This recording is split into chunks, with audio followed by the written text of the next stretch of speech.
ঈদে মিলাদুন নবী তো এমনি ভুল কথা। ঈদ হলো ঈদুল ফিতর আর ঈদুল আযহা। ঈদে মিলাদুন নবী নামে কোনো ঈদ নাই। বর্তমান সমাজে ফারুকে আজমের মতো আরেকজন ব্যক্তি না থাকার কারণে ঢাকা বাইতুল মুকাররম জামে মসজিদের মতো মসজিদে ওই খতিব সাহেব মিলাদুন নবীর ব্যাপারে আঙ্গুল তুলতে পারে, কথা বলেন ঠিক কিনা?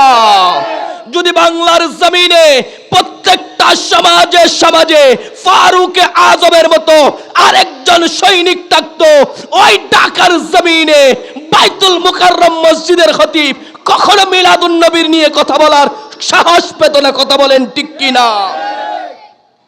ইব হদ্দেবাজি ঢাকা বাইতুল মুকাররম জামে মসজিদের খতিব সাহেব হদ্দে, উনি নাকি মিলাদুন নবী কোথাও পান নাই, মিলাদুন নবী পালন করা কোথাও পান নাই, এবং ইসলামে দুই ঈদ ছাড়া আর কোনো ঈদ উনি পান নাই। জোরে বলেন নাউজুবিল্লাহ। এখন আমি চিন্তা করলাম, কিরে কারণটা কি?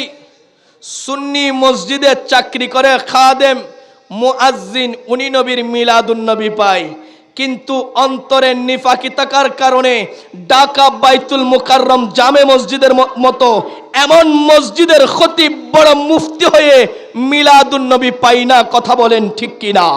আরো জোরে বলতে হবে ঠিক কিনা? এখন কারণ কি খুঁজতে লাগলাম, আমার ব্রেনে চলে আসলো ওই আমার নবী হিজরতের রাত্রে বালু মেরেছিলেন, ওয়ামা রমাইতা ইদ রমাইতা ওয়ালাকিন্নাল্লাহ রামা। আমার নবী বালু মেরেছেন, 70 জন কুফারে আরবের চুকে চুকে বালুগুলা লেগেছিল।